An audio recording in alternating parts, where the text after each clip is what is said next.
Hello everyone, welcome back to my channel. My name is Gurjeet Singh. So today we are diving into the world of home construction. So अगर आप अपना new home बनाने जा रहे हैं या उसकी प्लानिंग कर रहे हैं तो ये वीडियो आपके लिए खास है बिकॉज इससे आपको काफ़ी मदद मिलने वाली है राइट.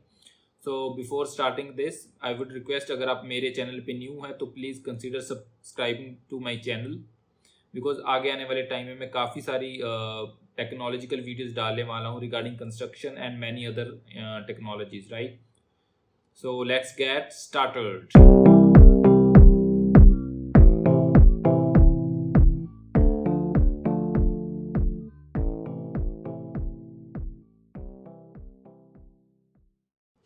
तो जब हम अपना घर बनाने की प्लानिंग करते हैं तो काफ़ी सारी कंफ्यूजन काफ़ी सारे डाउट्स हमारे माइंड में आते हैं. लाइक हमें पता नहीं होता कि किस तरीके का लेआउट होना चाहिए हमारे घर का, कितने रूम होने चाहिए, कितने वॉशरूम होने चाहिए, ओपन एरिया कितना होना चाहिए. काफ़ी सारी चीज़ें होती हैं जो हमारे माइंड में आती हैं और हम उन चीज़ों को सोच के काफ़ी परेशान भी होते हैं, कन्फ्यूज भी होते हैं, डाउटफुल भी होते हैं राइट. तो इसीलिए अगर हमें कोई बताने वाला मिल जाए, जो नॉलेजेबल पर्सन मिल जाए जिसको इसका एक्सपीरियंस हो, तो हमारी काफ़ी सारी मदद हो सकती है राइट.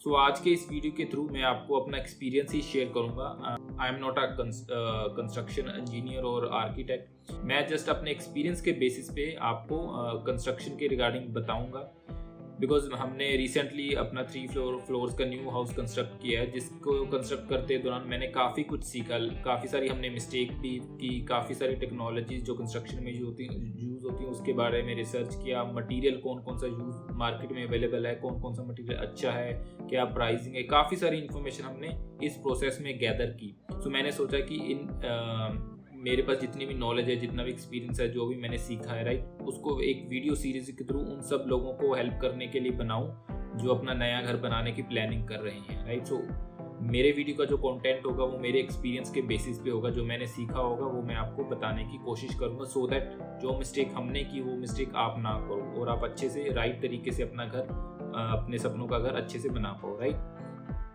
ओके, सो जब हम घर बनाना की प्लानिंग करते हैं तो मोस्ट क्रूशियल थिंग जो मेरे एक्सपीरियंस के अकॉर्डिंग मुझे लगी वो ये होती है कि हमारा जो घर का प्लानिंग एंड डिज़ाइन होना है वो बहुत ज़्यादा इंपॉर्टेंट होता है राइट. सो हमें पता होना चाहिए हमारे घर का जो लेआउट है वो कैसा होना चाहिए, जो एलिवेशन है, जो आउटर डिज़ाइन है वो कैसा होना चाहिए, कितने हमें कमरे चाहिए, कितना हमें ओपन एरिया चाहिए. तो ये सारा लेआउट और प्लानिंग जो है वो बहुत इंपॉर्टेंट होती है. तो ये फर्स्ट स्टेप है जो मैं आपको बताना चाहता हूँ इस वीडियो के through. Planning and design is the first step right.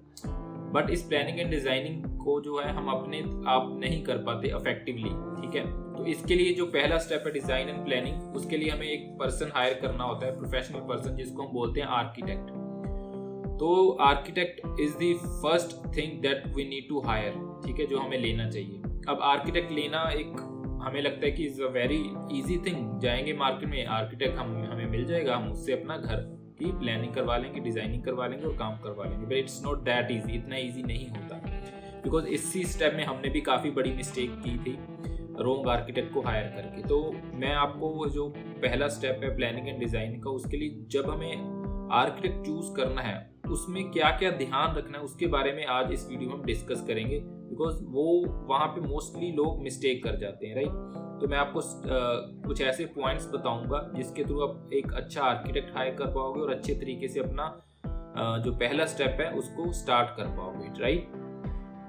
तो आर्किटेक्ट हायर करने के लिए मैं आपको कुछ टिप्स बताता हूँ. सबसे पहले आपको आर्किटेक्ट ऐसे ही नहीं ले लेना. लाइक अगर आपको किसी फ्रेंड ने बता दिया कि यहाँ पे आर्किटेक्ट है, या फिर आप कहीं आपके आसपास कोई आर्किटेक्ट है, उसको नहीं हायर कर लेना कि ये हमारे पास है इसको हायर करना है. नहीं, तो ऐसा नहीं होना चाहिए. There is a proper tips जो मैं आपको देना चाहता हूँ जिसके थ्रू आप एक अच्छा आर्किटेक्ट हायर कर पाओगे राइट. सो जब आप मार्केट में आर्किटेक्ट देखने जाते हो उसके लिए आपको क्या करना है, सबसे पहले जो भी आर्किटेक्ट से आप मिल रहे हो उसकी एजुकेशन पूछनी है right. So he should be having any some kind of architectural degree, like maybe उसके पास बी आर्किटेक्ट होना चाहिए राइट, बैचलर इन आर्किटेक्ट, या फिर उसने कुछ डिप्लोमा किया हो. तो किसी ना किसी तरह का एजुकेशन क्वालिफिकेशन उसके पास जरूर होनी चाहिए राइट. सो दैट उसको कंस्ट्रक्शन रिलेटेड जितनी भी टेक्नोलॉजीज हैं उसके बारे में इंफॉर्मेशन हो. उसके बाद अगर उसके पास क्वालिफिकेशन है तो नेक्स्ट स्टेप आपको देखना है कि उसके पास एक्सपीरियंस कितना है. ठीक है। आप उसके एक्सपीरियंस पूछिए, वो बताएगा कि मुझे 5 साल का, 2 साल का, 4 साल का, जितना भी एक्सपीरियंस है उसके बारे में पूछना है। अब एक्सपीरियंस होना भी, कहने को एक्सपीरियंस हो वो ना हो, तो उसको आप वेरीफाई भी जरूर कीजिए। वेरीफाई कैसे कर सकते हैं? आपको उसके जितने भी पुराने घर बनाए हैं, उसने बनवाए हैं, उसको बोलना है कि मुझे उन सब घर को दिखाओ, ठीक है। वहाँ जाके आप वहाँ पे विजिट कीजिए, उनके जो घर बनाए हुए हैं, तो आप उससे समझ आ जाएगा कि क्या उसका बनाया हुआ घर आपको पसंद आ रहा है या नहीं, उसका बनाया हुआ डिज़ाइन आपको पसंद आ रहा है, लेआउट पसंद आ रहा है। उससे भी आपको हेल्प मिल जाएगी कि क्या ये राइट आर्किटेक्ट है आपके लिए या नहीं। उसके बाद अगर आपको मान लो डिज़ाइन उसका पसंद आ रहा है, उसकी बातें सही लग रही है, अब वो डिज़ाइन जो आपको पसंद आ रहा है उसके बारे में भी उससे क्वेश्चनिंग कीजिए कि इसमें क्या यूज़ किया है, कैसे बनाया है ये डिज़ाइन, है ना। कुछ इन्फॉर्मेशन निकालने की कोशिश कीजिए। अगर वो इन्फॉर्मेशन अच्छे से दे पा रहा है, दैट मीन्स कि डेफिनेटली उसने ही वो घर बनाया है, राइट, एंड उसने नॉलेज यूज़ करके वो घर अच्छे से बनाया है, ठीक है। तो वहाँ से आपको कुछ हिंट्स मिल जाएंगे। अब उसके बाद अगर आपको उसका डिज़ाइन पसंद आ गया, बातें भी ठीक लग रही हैं, तो आपको नेक्स्ट चीज़ क्या करनी है, उसकी मार्केट से फीडबैक भी लेनी है। बिकॉज कई बार हमें डिज़ाइन देख के हमें लगता है कि बहुत अच्छा डिज़ाइन बनाया है, हमारा भी घर में वो ऐसा बना देगा, नहीं, वो ज़रूरी नहीं है, ठीक है। उसकी फीडबैक लेना जरूरी है। जो घर उसने बनाया उस पर्सन से आप मिलिए कि आपका घर इसने बनाया है, कैसा आपके साथ इसका बिहेवियर रहा था, क्या वो रिस्पॉन्सिबिलिटी लेके घर बनाया उसने आपका, क्या वो सुपरविजन करता था या नहीं, क्या आपका फ़ोन पिक करता था या नहीं। बिकॉज काफ़ी सारे आर्किटेक्ट हमने इनकाउंटर किए जो फ़ोन भी नहीं पिक करते, ठीक है, रिस्पॉन्सिबिलिटी नहीं लेते। तो आपको उसकी फीडबैक भी पर्सनली बंदों से मिलकर लेनी है। तो आपको उसका डिज़ाइन पसंद आ गया, फीडबैक भी पॉजिटिव मिल गई, तो आप उस आर्किटेक्ट को फाइनल करने की तरफ जा सकते हो। उसके बाद भी मैं आपको कुछ पॉइंट्स बताता हूँ जो कि ज़रूरी है डिस्कस करने। तो आपको अभी तक उसका सब कुछ मान लो ठीक लग रहा है, तो उसके बाद आप उसको अपने घर पे बुलाइए या अपने ऑफिस में बुलाइए।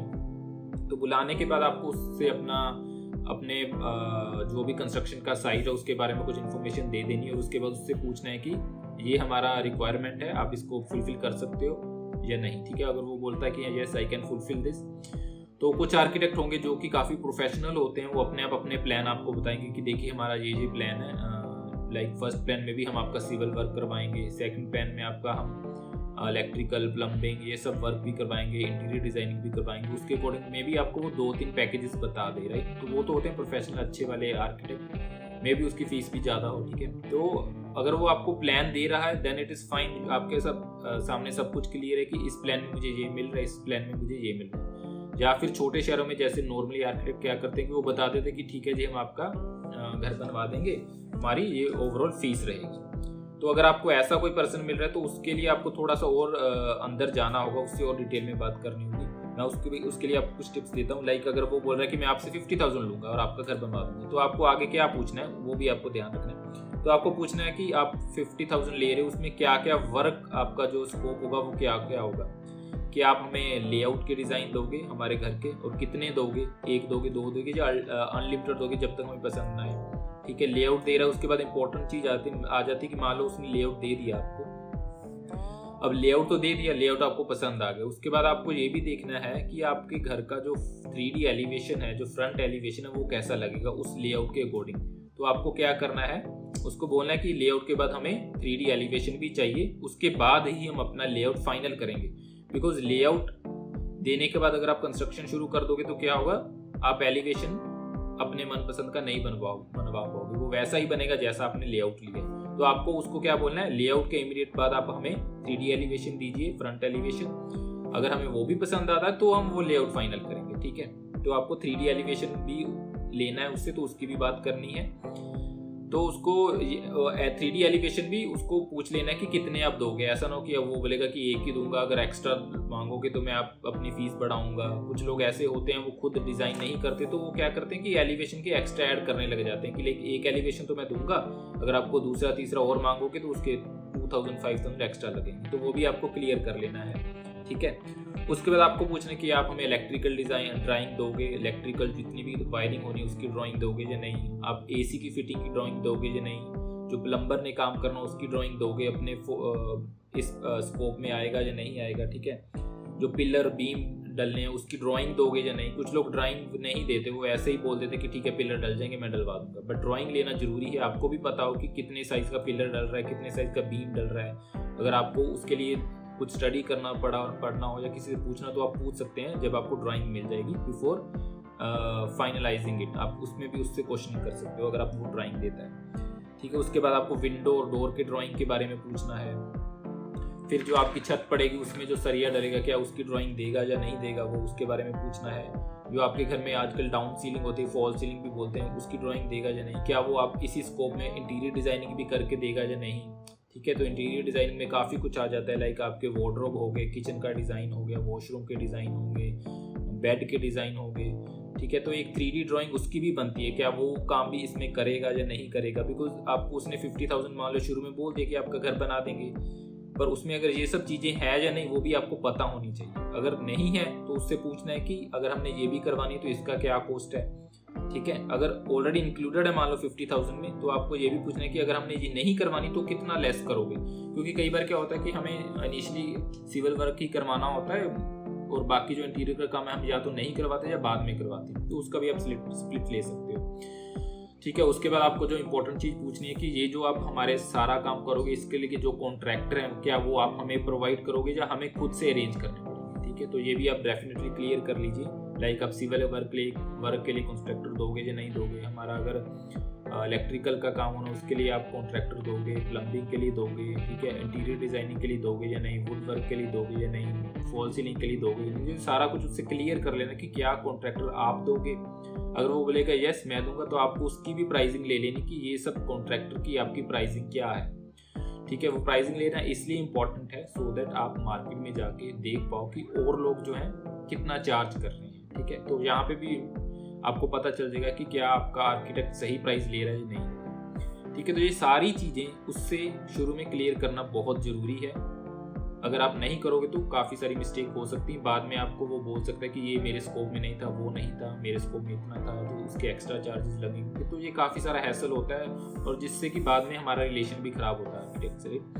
उसके बाद अगर आपको स्कोप पता चल गया कि इस पेमेंट में इतना स्कोप उसका ये काम वो करवाएगा, राइट। नेक्स्ट चीज़ जो उससे आपने पूछनी है कि क्या आप अपने वर्क का सुपरविजन भी करोगे या नहीं। फॉर एग्जांपल उसने आपको ड्राइंग दे दी, वो ड्राइंग जाके आप अपने सिविल वर्कर को दे दोगे, जो आपका मिस्त्री है उसको दे दोगे, राइट। तो एक तो होगा कि वो मिस्त्री ने ड्राइंग देखी अपने आप बनाई, अब वो ड्राइंग सही से एग्जीक्यूट कर रहा है या नहीं वो हो सकता है आपको समझ ना आए, तो आपको उसके लिए सुपरविजन भी चाहिए आर्किटेक्ट का। तो वो आपको क्लियर कर लेना भी भाई आप सुपरविजन भी करोगे या नहीं, क्योंकि कुछ आर्किटेक्ट होते हैं वो सुपरविजन नहीं करते, वो जस्ट आपको ड्राइंग दे देंगे और बोलेंगे कि मिस्त्री को समझ आ जाएगी, अगर कुछ इशू होगा तो पूछ लेगा।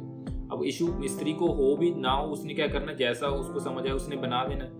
अगर वो आर्किटेक्ट उसको देखने ही नहीं आएगा तो मिस्त्री को भी कोई चिंता नहीं है ना, किसी भी तरह का प्रेशर नहीं है कि मुझे सही काम करना है। ठीक है, तो आपको आइडली आर्किटेक्ट को सुपरविजन करना चाहिए ड्राइंग का, सो दैट जो ड्राइंग उसने दी है वो एग्जीक्यूट भी हो। ठीक है, हमें मोस्टली जो हम होते हैं हमें ड्राइंग समझ नहीं आती मोस्ट ऑफ द टाइम, तो उसमें हम जो मिस्त्री जैसे करता है वो वैसे करता रहता है और कई बार काफ़ी मिस्टेक कर जाता है, राइट। लाइक उसने पिलर का डिज़ाइन कुछ और दिया ड्राइंग में और मिस्त्री ने अपने हिसाब से कुछ और बना दिया, राइट। उससे काफ़ी सारे प्रॉब्लम आपको फेस करनी पड़ सकती है, राइट। तो आपको सुपरविजन करवाना चाहिए, आई विल रेकमेंड, और उसके रिगार्डिंग उसको पूछ भी लेना कि आप सुपरविजन करोगे या नहीं करोगे। ठीक है, उसके बाद आपको ये भी पूछना है कि आप कितनी विजिट करोगे हमारे घर पे, राइट। तो हो सकता है कि वो बोले कि विजिट के तो एक्स्ट्रा चार्जेस लगेंगे, क्योंकि हमने भी जब आर्किटेक्ट ढूंढा था तो कुछ ऐसे आर्किटेक्ट भी थे जो बोल रहे थे कि विजिट के हम एक्स्ट्रा चार्जेस लेंगे, 50,000 हमारा पैकेज है जिसमें ये स्कोप रहेगा, बट अगर आप विजिट करवाते हो तो उसका पर विजिट में भी 1000 लेंगे, 2000 लेंगे। तो वो भी आपने क्लैरिटी ले लेनी है, अगर विजिट करेंगे तो कितनी करोगे, कब करोगे, डेली बेसिस पे, वीकली बेसिस पे, या जब हम कॉल करेंगे तब करोगे, ये सब चीज़ें आपको क्लियर कर लेनी है। ठीक है, उसके बाद उससे पेमेंट का भी पूछ लेना है कि आपको पेमेंट हमने कब कब करनी है, किस टाइम पे करनी है, किस ड्यूरेशन में करनी है, किस वर्क स्टेज पे करनी है, तो ये भी आपको पूछ लेना है। अब ये जो सारी चीज़ें हैं आपने पूछ लिया, अब उसको क्या है कि पूछने के बाद आपको एक अग्रीमेंट उसके साथ बनवा लेना है, एक रिटन प्रपोजल एंड अग्रीमेंट, जिसमें वो जो भी आपने डिस्कस किया है वो सारा एक रिटन फॉर्म में आपके पास होना चाहिए। पेमेंट प्लान, वर्क का जो स्कोप है, विजिट कितने विजिट करेगा उसके रिगार्डिंग, सुपरविजन के रिगार्डिंग, सब कुछ आपको रिटर्न में लेना है। ठीक है, टाइमिंग के साथ, पेमेंट प्लान के साथ सब कुछ रिटर्न में प्रपोजल ले लेना है। जब आपके पास ये सब रिटर्न में होगा तो आपको भी क्लैरिटी रहेगी कि इसका क्या स्कोप है, कब कब इसने आना, कितना काम करना है, तो कोई डाउट नहीं रहेगा, दोनों के लिए वो सही रहेगा, राइट। अगर बाद में कोई वो इशू करता है तो आप उसको वो रिटर्न में दिखा सकते हो कि आपने ये लिखा था। ठीक है, तो इस तरीके से ये जो टिप्स मैंने आपको दी, these are very very important. Most of the time क्या होता है कि लोग इसको स्किप कर सकते हैं, कर जाते हैं। इनफैक्ट आई वुड से हमारे साथ भी ऐसा ही हुआ था। हमने भी शुरू में हमारे साथ क्या होगी, हमारे पास एक मिस्त्री था, तो उसने बोला कि ये आर्किटेक्ट है, इससे आप काम करवा लो। तो हमने सोचा कि चलो ये मिस्त्री अच्छा ही दे रहा होगा, हमने उसको हायर कर लिया। तो जब उसने काम करना स्टार्ट किया तो काफ़ी सारी उसके काम में हमें मिस्टेक मिली। उसने हमारी लेआउट भी गलत दे दिया जो पॉसिबल नहीं था कंस्ट्रक्ट होना, और उसकी वजह से हमारी काफ़ी सारा जो चीज़ कंस्ट्रक्ट हो उसको तोड़ना पड़ा। जो फिर रूफ में जो सरिया डलना था, ठीक है, लेंटर में, उसमें उसने ड्राइंग गलत दे दी, तो उसकी वजह से हमारा काफ़ी सारा जो सरिया था वो वेस्ट हुआ।